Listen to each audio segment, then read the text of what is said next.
Kama ulikuwa hujui kwamba Wema Sepetu ndiye mwanamke ambaye alishawahi kumliza zaidi na kumuumiza Diamond Platnumz kwenye mapenzi, basi kwenye video hii utamsikiliza Diamond Platnumz akizungumza mwenyewe jinsi ambavyo Wema Sepetu aliwahi kumuumiza kwenye mapenzi na jinsi ambavyo anazungumzia kwamba Wema Sepetu ndiye mwanamke aliyefanya Diamond akajisi kama vile yuko peponi wakati yuko kwenye mahusiano yake, na anasema kwamba alishawahi kumwambia pia mpaka Babu Tare kwamba Wema ndiye mwanamke ambaye akiwa naye basi anajisi kama vile yuko peponi na vitu kama hivyo. So nisikumalizie uhondo sana, nataka nikuachie uweze kumsikiliza Diamond hapa, ila naomba nikukumbushe mda wangu kwamba hapa ndo maliza hii ambapo mimi nitakuwa nakuletea updates nyingi zaidi kuhusiana na trending issues. Kwa hiyo cha kufanya, tumia sekunde moja, bonyeza neno subscribe hapo chini ya hii video. Baada hapo like video, kisha kwenye sehemu ya comment utakuja kuniachia maoni yako baada ya kuwa umemsikiliza Diamond hapa na kila ambacho atakuwa anakizungumza. Mimi naitwa Gabby Official na hii ni Bongo Vibe. Tutazetu moja kwa moja msikilize Diamond Platnumz, alafu utakuja kuniachia comment yako kwamba wewe una maoni gani kuhusiana na hiki ambacho Diamond anatusanua hapa. Last time kitambo kidogo nilikuwa nizama mahusiano yangu na Wema.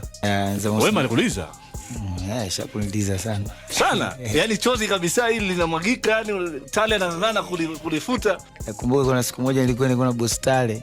Akaniambia akawasa, unajua kuna vitu matukio mabaya anayaona, kwa akaja kuniambia, "Ba mdogo wangu, hivi kwa unashindwa kabisa kuna niliu. Si basi kaa pembeni tu mdogo wangu." Niko gym. Nikamwambia boss Tale, mimi sikudanganya, nikwambia ukweli. Yule mwanamke mimi kiwa naye kama niko peponi. Nikamwambia hivyo. Kwa hiyo yani wewe nielewe tu. Mpaka hiyo bustani siku moja. Kwa hiyo hata ilipotokea kuna time mimi na Wema tukatengana, alikuwa amini, anasema wewe sikuamini bwana, tangia kauli yako ile ulionipa kuniambia kama ukionaje sikia uko peponi. Sikuamini. Kwani Wema alikuwa anakupa nini? Alikuwa anafanyaje yani? Mbona kama anachanganya yani? Unajua wakati mwingine mahusiano bwana alivyo, inaweza kama mtu asio anakupa kitu cha ajabu, ila tu kuna connection tu, labda unajua mapenzi ni namna mnavyoishi. Wakati mwingine mtu anawezekana tu asiwe labda na uzuri huo, labda sione tabia hizo, ila kuna vitu tu basi Mwenyezi Mungu mwenyewe kama na vifumba vinakuwa kuna connection, kuna tengenezekaga na kuaga strong labda. So kukupa kitu. Nafikiri ilitokeaga tu kwa hivyo. Sasa Mungu naye akatokea tena kama tu kama mtu ashike nje yake.